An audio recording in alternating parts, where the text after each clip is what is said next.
Bonjour à tous et bienvenue, c'est Vincent G pour une nouvelle vidéo sur Microsoft OneNote. Aujourd'hui nous allons nous intéresser à l'application OneNote, donc la version qui est disponible sur smartphone, tablette et qui est nativement installée sur les PC opérant sous Windows 10.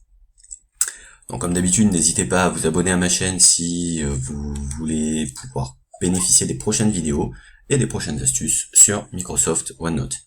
Vous trouverez également le lien vers mon blog sur différents conseils d'organisation et de gestion du temps. Donc au sommaire d'aujourd'hui, il y a donc la découverte de l'application OneNote, la création d'un bloc-notes, comment synchroniser ce bloc-notes, l'utilisation courante de OneNote Apps, ainsi que le tour d'horizon des différentes fonctionnalités. C'est parti. Donc OneNote se présente ainsi sous la version apps du logiciel. Vous retrouverez donc les différents onglets et les différentes pages de votre bloc-notes. On va tout d'abord commencer par la création d'un nouveau bloc-notes. Donc pour ce faire, il faut aller dans le menu en haut à gauche pour spécifier afficher la navigation. Et nous allons pouvoir créer un nouveau bloc-notes via le bouton plus. Nous allons donc créer un bloc-notes aujourd'hui, le 25/9/2016. Et on va créer un bloc-notes. Donc, nous allons retrouver celui-ci dans la liste des différents bloc-notes accessibles sur le côté de l'écran. Vous voyez une petite icône avec un cercle et des flèches vertes qui spécifient que le bloc-notes est en cours de synchronisation. Effectivement, OneNote crée nativement les bloc-notes, les nouveaux bloc-notes que vous allez créer dans OneDrive, directement sur votre poste et donc sur le répertoire partagé, donc le cloud de Microsoft. Donc ce répertoire partagé, vous y avez accès directement via votre explorateur de fichiers, où vous allez pouvoir retrouver votre OneDrive dans vos documents. Et nous retrouvons le bloc-notes du 25/9/2016 qui a donc été modifié et créé aujourd'hui. Vous retrouverez donc dans ce répertoire la liste de tous les bloc-notes disponibles sur votre ordinateur. Ce répertoire est synchronisé avec votre OneDrive donc, et c'est donc au niveau de OneDrive que vous allez pouvoir gérer les autorisations sur vos bloc-notes. Voilà le document, la page correspondante à mon répertoire document de OneDrive, et si on rafraîchit l'affichage, nous verrons apparaître le nouveau bloc-notes qui a donc été créé aujourd'hui.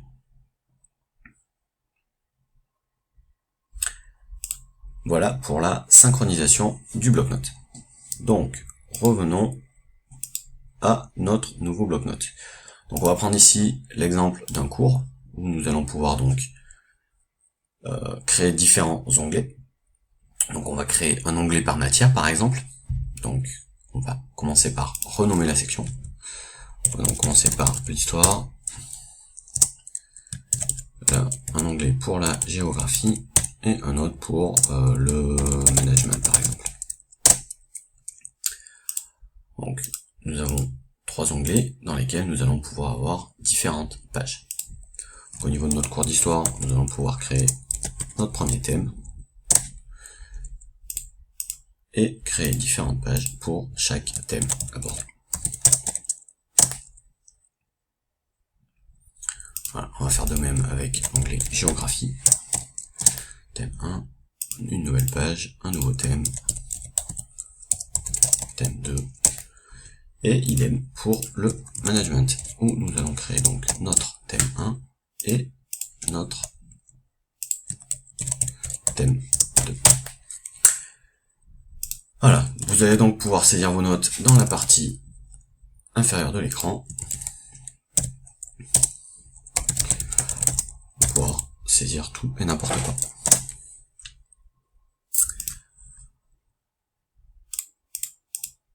Ok, au niveau de la partie haute de l'écran, nous retrouvons donc le ruban Windows dans lequel nous retrouvons donc la police, qui va être appliquée sur notre note. On va pouvoir la modifier via la liste de valeurs, différentes tailles de police qui vont pouvoir être appliquées, la possibilité de mettre en gras notre texte, en italique, en souligné, de spécifier une couleur à notre police, et des options complémentaires permettant la mise en indice de texte, d'information, la mise en exposant ou de barrer la note, certaines informations. Pour le faire par exemple, on va mettre notre prise de note au carré. Voilà. Hop, et on va enlever le barré. Vous avez également la possibilité de créer une liste à puces. Item 1, item 2, item 3. Et de spécifier donc une liste à puces. Vous allez également pouvoir utiliser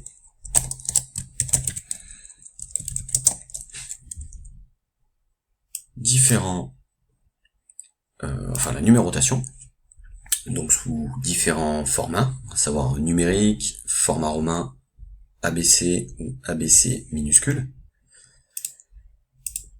Et vous avez ensuite l'autre onglet qui va vous permettre d'augmenter ou diminuer le retrait.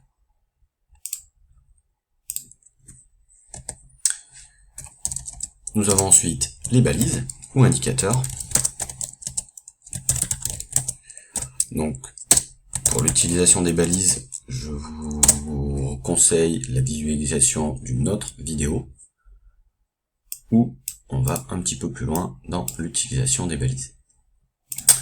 Donc vous avez nativement la balise à faire et d'autres balises qui sont cachées. Important par exemple, question et ainsi de suite. Donc pour supprimer un indicateur qui a été positionné, il suffit de recliquer dessus. Voilà. Vous avez également la possibilité de mettre en forme en alignant à droite, au centre ou à gauche votre texte.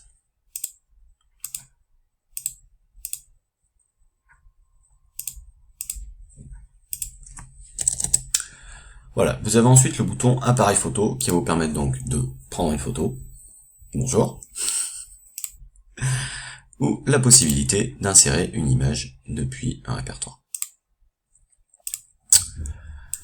Dans la zone insérée, vous allez pouvoir insérer un tableau.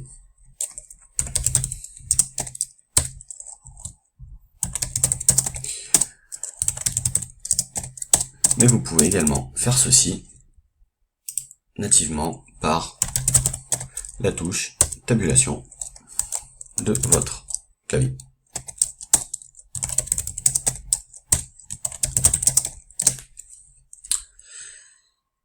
Vous avez ensuite la possibilité d'insérer un fichier, donc quel qu'il soit, PDF, Word ou ainsi de suite. Vous avez ensuite l'appareil photo et l'image, comme on vient de le voir, et également la possibilité d'insérer un lien. Vous allez pouvoir définir le texte à afficher. Par exemple, je vais vous envoyer vers l'adresse de mon blog.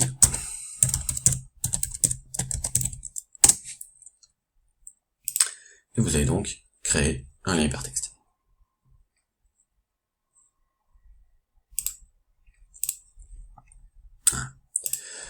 Au niveau de la zone de dessin, vous avez donc la possibilité de sélectionner des objets ou du texte. Donc là, c'est tout simplement pour rebasculer du mode graphique au mode texte. Vous avez également la sélection par lasso qui va vous permettre de définir la sélection à prendre en compte. Vous avez une gomme qui va vous permettre donc d'effacer ce qui a été fait. On va y revenir. Un marqueur pour lequel vous allez pouvoir définir la couleur utilisée et accéder à la palette de couleurs. Un surligneur, idem, différentes couleurs de marqueurs. Et la possibilité de faire un trait plus ou moins épais, la possibilité de convertir en forme et de passer en mode dessin en plein écran. C'est ce que nous allons faire. Nous allons donc définir un marqueur avec la possibilité de convertir en forme. Et nous allons tracer un rectangle. Celui-ci a donc été interprété et converti en rectangle à proprement parler. On peut donc modifier la couleur et faire sensiblement la même chose. Voilà. Comme vous constatez, cette fonctionnalité de convertir en forme n'est pas toujours très opérationnelle. On a également la possibilité d'utiliser un marqueur, donc avec une taille plus ou moins fine, et toujours cette convertir en forme qui nous permet de retomber sur des formes correctes. Voilà, nous allons donc utiliser la gomme pour effacer ce que nous avons fait, et l'option qui va nous permettre donc de effaceur de traits, qui nous permet d'effacer directement les traits qui ont été positionnés.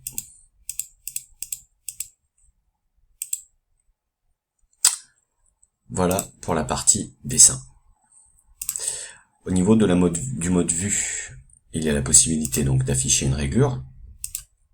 Donc il y en a différents styles, avec un espacement en interligne plus ou moins conséquent, et un quadrillage plus ou moins conséquent également. Voire aucun. Nous allons pouvoir faire des zooms sur nos notes, remettre le niveau par défaut à 100% et masquer la liste des pages.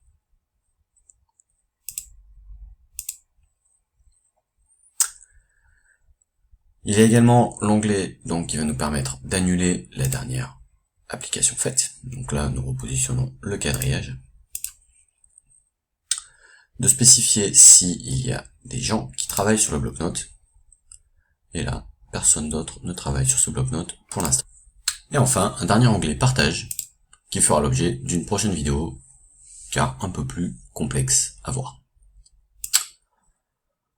Voilà, c'est tout pour aujourd'hui. N'hésitez pas donc à vous abonner à la chaîne pour voir visualiser les prochaines vidéos sur l'utilisation de Microsoft OneNote, de OneNote Online et d'apprendre de nouvelles fonctionnalités sur Microsoft OneNote. À très bientôt.